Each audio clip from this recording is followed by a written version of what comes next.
Hello friends, मेरा नाम DN Pandey है। इंडिया ने 25 जनवरी को इस्लामाबाद को 1960 का इंडस वाटर ट्रीटी में मॉडिफिकेशन के लिए नोटिस दिया है। आज हम इस वीडियो में समझेंगे कि इंडस वाटर ट्रीटी के कौन-कौन से प्रोविजंस हैं और इंडिया और पाकिस्तान के बीच इस ट्रीटी को लेकर के लेटेस्ट और मोस्ट इम्पॉर्टेंट डिस्प्यूट्स कौन-कौन से हैं और इंडिया के नोटिस का क्या कॉन्सिक्वेंस हो सकता है। सबसे पहले हम समझते हैं कि इंडस वाटर ट्रीटी क्या है। इंडस वाटर ट्रीटी जब इंडिया और पाकिस्तान जब दो अलग-अलग देश 1947 में बने, उस समय बाकी चीजों के बंटवारे के साथ-साथ जो इंडस रिवर सिस्टम था, जिसमें कि कुल 6 रिवर्स थे, इसके आसपास जो भी हैबिटेशन था, जो इस वाटर को यूज करते थे, चाहे एग्रीकल्चर के लिए, चाहे इंडस्ट्रीज के लिए, चाहे सेल्फ कंजम्पशन के लिए, तो दोनों देशों के जो लोकल्स थे, जो सिटीजन्स थे, उनको भी दिक्कत आने लगी। यहाँ तक कि 1948 में इंडिया ने इंडस रिवर सिस्टम से जो वाटर पाकिस्तान जाता था, उसको रोकने के लिए भी, कुछ समय के लिए रोकने के लिए भी स्टेप लिया। फिर ये 9 इयर्स तक प्रोलॉन्ग्ड नेगोशिएशन इंडिया और पाकिस्तान के बीच में चला और उसके बाद 1960 में फाइनली वर्ल्ड बैंक की मीडिएशन में, मध्यस्थता में, ये ट्रीटी इंडिया और पाकिस्तान के बीच साइन की गई। ये बहुत ही महत्वपूर्ण ट्रीटी है और ये ट्रीटी लगभग 60 इयर्स हो गए। 60 इयर्स में अभी तक जितने डिस्प्यूट्स इंडिया और पाकिस्तान के बीच में हुए हैं, उसके बाद भी ये ट्रीटी कायम है। जब इस ट्रीटी को अमल में लाया गया, उस समय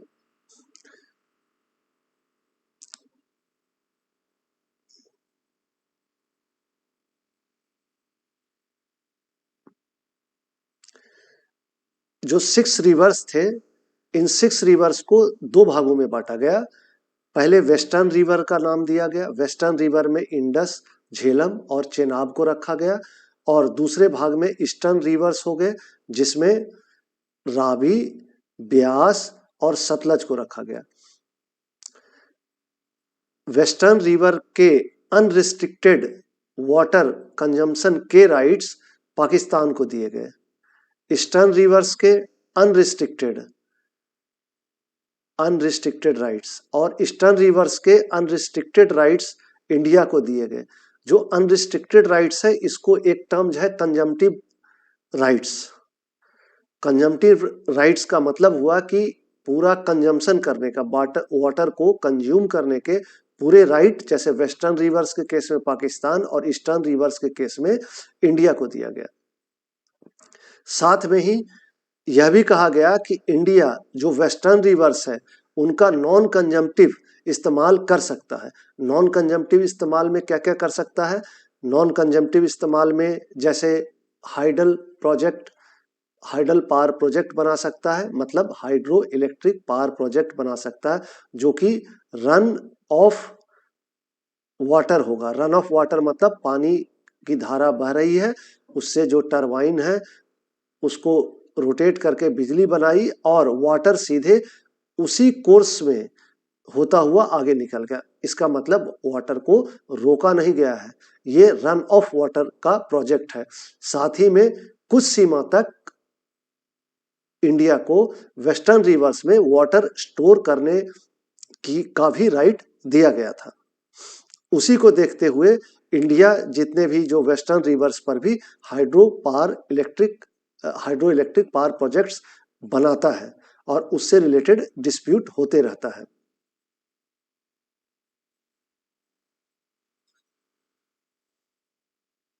कुछ बेसिक्स समझ लेते हैं।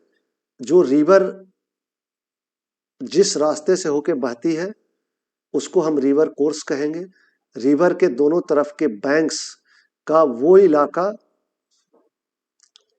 जिसमें रिवर वाटर किसी भी माध्यम से, चाहे एक छोटे से चैनल के माध्यम से जाए या क्रीक के माध्यम से जाए या ओवरफ्लो होके जैसे फ्लड सिचुएशंस में जाए, जितना एरिया को इनंडेट करेगा, यानी कि जितना एरिया में इस वाटर की पहुंच होगी, उसको हम रिवर बेसिन कहेंगे। इसी के साथ रिवर इंडिया से होता हुआ पाकिस्तान की ओर जा रहा है। इसका मतलब है कि इंडिया का स्टेटस अपर राइपेरियन स्टेट का होगा और पाकिस्तान का स्टेटस लोअर राइपेरियन स्टेट का होगा। अब इसी में ट्रीटी में कहा गया है कि वाटर को इक्विटेबली, यानी कि न्याय संगत रूप से बराबर बांटा जाए। तो इसको देखते हुए अपर राइपेरियन स्टेट्स का रिस्पॉन्सिबिलिटी होगा लोअर राइपेरियन स्टेट के प्रति। मतलब अपर राइपेरियन स्टेट ऐसा पानी का इस्तेमाल ना करे जिससे कि या तो लोअर राइपेरियन स्टेट में बाढ़ आ जाए या सूखा आ जाए। तो ये रिस्पॉन्सिबिलिटी, उस ट्रीटी भी इस रिस्पॉन्सिबिलिटी को रिकॉग्नाइज करता है।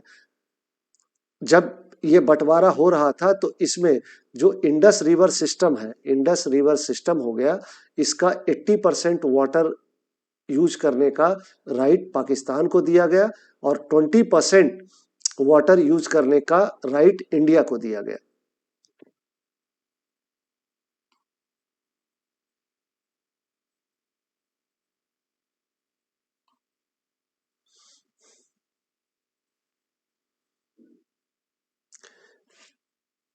साथ ही इसमें अगर किसी भी प्रकार का डिस्प्यूट हो तो उसको रिजॉल्व करने का भी रोबस्ट मैकेनिज्म बनाया गया, जिसमें एक परमानेंट इंडस कमीशन की स्थापना की गई, जिस कमीशन में दोनों कंट्रीज के कमिश्नर्स बैठते हैं और इस इंडस वाटर ट्रीटी से रिलेटेड किसी भी प्रकार का कोई भी दोनों गवर्नमेंट लेवल में अगर बात करना हो, कंट्री लेवल पर बात करना हो, तो इन कमिश्नर्स के माध्यम से दूसरे कंट्री के कमिश्नर से बात किया जा सकता है। मतलब दोनों देश के बीच में कोऑपरेशन और इंफॉर्मेशन एक्सचेंज की प्रॉपर व्यवस्था की गई। ट्रीटी में इसके साथ ही यह भी प्रोसीजर दिया गया कि इससे रिलेटेड क्या क्या दिक्कतें आ सकती हैं और उनका निपटारा कैसे किया जाए। तो सबसे पहले जो अगर कोई क्वेश्चन अराइज होता है प्रोसीजर से रिलेटेड या किसी भी मामले का, तो उसको रिजॉल्व करने का अधिकार या अथॉरिटी परमानेंट इंडस कमीशन को दिया गया। और अगर कोई डिफरेंसेज हो जाए, डिफरेंस ऑफ ओपिनियन हो जाए किसी भी प्रावधान से रिलेटेड, जैसे कोई कंस्ट्रक्शन ही चल रहा हो, एक कह रहा है, एक कंट्री कह रहा है कि नहीं, एज पर जो नॉर्म है मैं वही बना रहा हूं, जबकि दूसरा कंट्री ऑब्जेक्ट करता है, तो ऐसे अगर डिफरेंसेज होते हैं तो उसके लिए वो जो अग्रीव्ड कंट्री है वो वर्ल्ड बैंक को रिक्वेस्ट कर सकता है, एप्लीकेशन फाइल कर सकता है कि न्यूट्रल एक्सपर्ट अपॉइंट किया जाए। उसी के साथ ही अगर कोई मेजर डिस्प्यूट अराइज हो जाता है, उस स्थिति में जो अग्रीव्ड कंट्री वर्ल्ड बैंक को 7 मेंबर आर्बिट्रल ट्राइब्यूनल कॉन्स्टिट्यूट करने के लिए, जिसको कि कोर्ट ऑफ आर्बिट्रेशन कहते हैं, उसके लिए वो रिक्वेस्ट कर सकता है।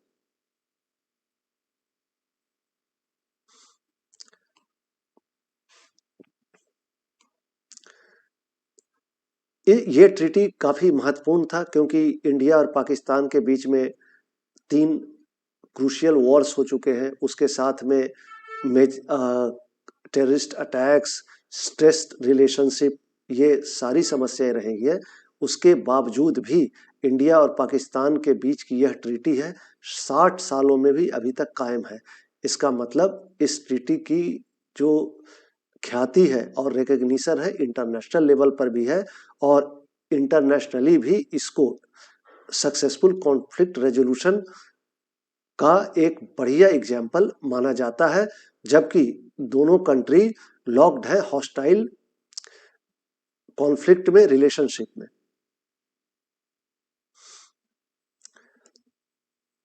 इंडिया और पाकिस्तान के बीच में वैसे इस ट्रीटी से रिलेटेड कई डिस्प्यूट्स रहे हैं, लेकिन जो करंट फॉल आउट है नोटिस का, वो basically Kishan Ganga hydel project means hydro electric power project, मतलब पन बिजली बनाना, पानी से बिजली बनाना, जो कि किशन गंगा है 330 मेगावाट का और रातले 850 मेगावाट का। ये जो दो हाइडल प्रोजेक्ट है, और किशन गंगा तो वैसे अभी फुल्ली ऑपरेशनल हो चुका है, तो और रातले अंडर कंस्ट्रक्शन है। इससे रिलेटेड डिस्प्यूट है इंडिया और पाकिस्तान के बीच में, और उसी को देखते हुए ये समस्या आई है। किशन गंगा प्रोजेक्ट जो है ये किशन गंगा रिवर पर है। किशन गंगा झेलम रिवर की ट्रिब्यूटरी है। ट्रिब्यूटरी का मतलब होता है कि छोटी नदी जब बड़ी नदी से आकर मिलती है तो उस छोटी नदी को उस बड़ी नदी का ट्रिब्यूटरी कहते हैं, और बड़ी नदी से कोई और छोटी नदी निकलती है तो जो नदी निकलती है उसको बड़ी नदी का डिस्ट्रीब्यूटरी कहते हैं। रातले प्रोजेक्ट चेनाब रिवर पर है। दोनों रिवर जो दोनों प्रोजेक्ट है ये बेसिकली वेस्टर्न रिवर्स का पार्ट है, इसीलिए पाकिस्तान इसमें ऑब्जेक्ट करता है। लेकिन इंडिया का भी अपना क्लेम सही है। इंडिया कहता है कि इंडिया को हाइडल पावर प्रोजेक्ट उन वेस्टर्न रिवर्स पर भी बनाने की का राइट है इस ट्रीटी के तहत, उसी के तहत वो बना रहा है और वो नियम संगत है। जबकि अगर इससे रिलेटेड कोई भी कंस्ट्रेंट है इंडिया को बनाने का, उसका उल्लेख जो ट्रीटी का अनेक्चर है उसमें क्लियरली किया गया है। जब ये प्रोजेक्ट चल रहा था तो 2015 में पाकिस्तान सबसे पहले वर्ल्ड बैंक को अप्रोच करता है न्यूट्रल एक्सपर्ट अपॉइंट करने के लिए। 2016 में पाकिस्तान न्यूट्रल एक्सपर्ट का अपना एप्लीकेशन विड्रॉ कर लेता है और कहता है कि कोर्ट ऑफ आर्बिट्रेशन अपॉइंट करो। किसको? वर्ल्ड बैंक को। उसी के साथ तब इंडिया 2016 में ही वर्ल्ड बैंक को अप्रोच करता है और कहता है कि न्यूट्रल एक्सपर्ट अपॉइंट करो। वर्ल्ड बैंक की समस्या फिर हो गई कि उसके पास ये नियम है नहीं क्लियर कट मेंशन्ड, और उसको ये एम्पावर नहीं किया गया है कि कौन सा प्रोसीजर किस प्रोसीजर से बढ़ के होगा। मतलब कि इस प्रेजेंट केस में क्या न्यूट्रल एक्सपर्ट को अपॉइंट करना ज़्यादा श्रेयस्कर होगा, ज़्यादा मतलब कन्वीनियंट होगा, या कोर्ट ऑफ आर्बिट्रेशन को अपॉइंट करना। इस स्थिति में वर्ल्ड बैंक ने 2022 में दोनों के लिए को कॉन्स्टिट्यूट कर दिया, मतलब न्यूट्रल एक्सपर्ट भी अपॉइंट कर दिया और कोर्ट ऑफ आर्बिट्रेशन को भी उसने कॉन्स्टिट्यूट कर दिया। अब यहाँ पे फिर समस्या हो गई। पहली एक और बात ध्यान देने की है कि Kishan Ganga project already fully operational है, और जो दोनों डैम से रिलेटेड डिस्प्यूट्स हैं इसको परमानेंट इंडस कमीशन भी इस पर डिलिब्रेशन कर रहा है। अगर जो न्यूट्रल एक्सपर्ट हैं उनका डिसीजन कुछ आया और कोर्ट ऑफ आर्बिट्रेशन का डिसीजन कुछ आया, उस स्थिति में कौन सा किसका डिसीजन सुपीरियर मानते हुए किसको फॉलो किया जाएगा, इस बात में भी दुविधा है। और इंडिया इस रूप में भी ले रहा है कि पाकिस्तान का ये डिलेइंग टैक्टिक्स है।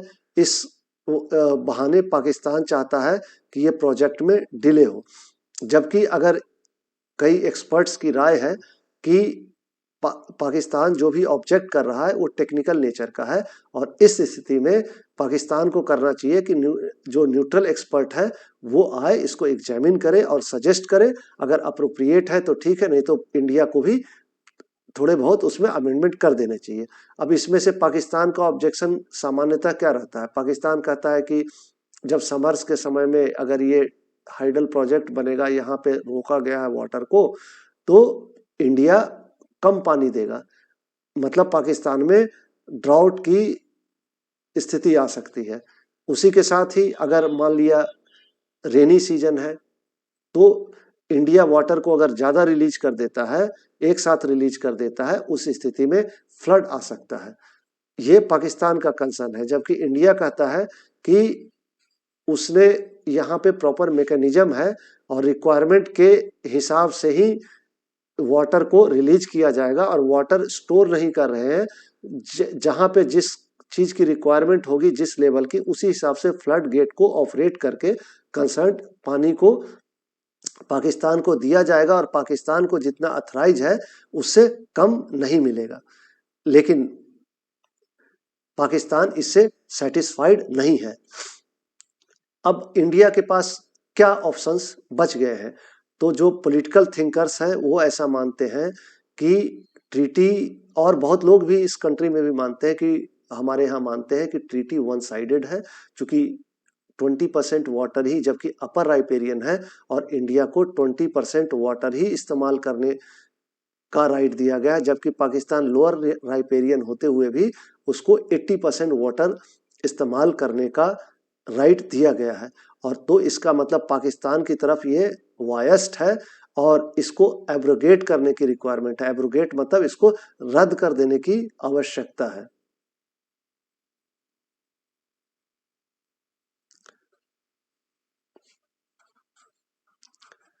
लेकिन एक चीज और है, अगर इसको आप रद्द करते हैं, अगर इंडिया यूनिलैटरली अगर इसको रद्द कर देती है, उस स्थिति में इसके सीरियस रेमिफिकेशंस हो सकते हैं। सबसे पहली बात तो ट्रीटी में यूनिलैटरल एब्रोगेशन का कोई भी प्रावधान नहीं है। इसका मतलब इंडिया अपने आप अकेले ही बिना पाकिस्तान के कंसेंट के इस ट्रीटी को टेक्निकली रद्द नहीं कर सकता है। और अगर इंडिया अगर ऐसा करता है तो 1969 का जो वियना कन्वेंशन है, जो कि लॉ ऑफ ट्रीटीज से संबंधित है, ये उसका उल्लंघन माना जाएगा। इससे जो इंडिया का इमेज है इंटरनेशनली हैम्पर होगा, उस पर एडवर्स इफेक्ट पड़ेगा। और इंडिया का जो नेबरिंग कंट्री है बांग्लादेश देश और नेपाल, वो भी स्केप्टिकल हो जाएगा, वो सस्पिशियस हो जाएगा, संदेह हो जाएगा कि कहीं सिमिलर ट्रीटी उनके साथ भी है वाटर शेयरिंग का, तो कहीं इंडिया आगे चल के उसका भी वाटर स्टॉप न कर दे, ट्रीटी को यूनिलैटरली समाप्त न कर दे। इससे एक्सपर्ट ये मानते हैं कि इसकी वजह से इंडिया का जो रेपुटेशन है इंटरनेशनल लेवल पर, जो कि अभी बहुत स्ट्रांग हो गया है, उसमें कमी आ सकती है, अविश्वास इंडिया के प्रति बढ़ सकता है। साथ ही इंडिया एस्पायर कर रहा है परमानेंट सीट के लिए यूनाइटेड नेशंस सिक्योरिटी काउंसिल में। इस स्थिति में अगर इंडिया के रेपुटेशन को कोई धक्का लगता है या चोट पहुंचती है, तो जो कंट्रीज से इंडिया को सपोर्ट लेना है इसके लिए, परमानेंट सीट के लिए, वो उसमें इंडिया को नुकसान हो सकता है। पाकिस्तान पहले से ही टेररिस्ट एक्टिविटीज में इन्वॉल्व रहा है, वो स्पॉन्सर करता है इंडिया में टेररिस्ट एक्टिविटीज के लिए, और अगर इंडिया ऐसा स्टेप लेता है तो पाकिस्तान टेररिस्ट एक्टिविटीज बढ़ा सकता है। पाकिस्तान चाइना को भी इंस्टिगेट कर सकता है कि जो ब्रह्मपुत्र रिवर है उसमें छेड़छाड़ करे, उससे इंडिया को भी परेशानी हो सकती है, या तो फ्लडिंग हो सकती है या ड्राउट हो सकता है। इसके साथ ही जो इंडस रिवर है, इंडस रिवर का ओरिजिन है वो तिब्बत में है, तिब्बत ऑटोनोमस रीजन है चाइना का। इसका मतलब अगर इंडिया से भी अपर राइपेरियन स्टेट चाइना हो गया, तो चाइना इंडस रिवर के वाटर के साथ भी छेड़छाड़ कर सकता है, और जिससे इंडिया को एडवर्सली अफेक्ट होना पड़ सकता है, फ्लड के रूप में, ड्राउट के रूप में। एक कंसर्न यह भी देखा जाता है कि इंडिया अगर वाटर को रोकना भी चाहे तो क्या इंडिया के पास एडिक्वेट इंफ्रास्ट्रक्चर है, उतने डैम्स हैं, उतने रिजर्वॉयर हैं, रिसोर्सेज हैं। तो अभी की स्थिति में इंडिया वैसे बहुत प्रयास कर रहा है और काफी समय से कर रहा है, और ये इंफ्रास्ट्रक्चर्स बनाए जा रहे हैं, लेकिन प्रेजेंट स्टेट में इतने इंफ्रास्ट्रक्चर इंडिया के पास नहीं है। तो अगर कह के भी इंडिया उसको कंप्लीटली रोक नहीं सकता है। कुछ एक्सपर्ट तो यह भी मानते हैं कि जो वेस्टर्न रिवर्स है, इंडिया को जितना वाटर यूज करने का नॉन कंजम्पटिव राइट है, उस राइट को भी अच्छे से अगर इस्तेमाल कर ले, कंप्लीटली इस्तेमाल कर ले, तो भी इंडिया पाकिस्तान को स्ट्रॉन्ग मैसेज दे सकता है।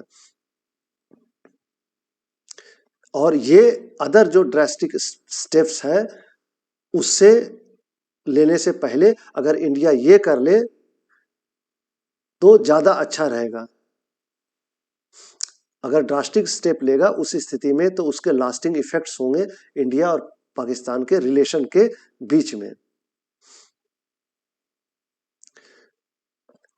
साथ ही लेकिन जो मॉडिफिकेशन के लिए इंडिया ने कहा है, इंडस वाटर ट्रीटी में एक्सपर्ट्स की राय है कि जो टेक्निकल स्पेसिफिकेशंस हैं उस ट्रीटी में दिए गए हैं, जैसे किस हाइट का डैम होना चाहिए, हाइडल प्रोजेक्ट में और क्या क्या रिक्विजिट्स हैं, डायमेंशनल रिक्वायरमेंट्स क्या हैं, और जो टेक्निकल नेचर की चीजें हैं इसमें इसको अपडेट करने की आवश्यकता है।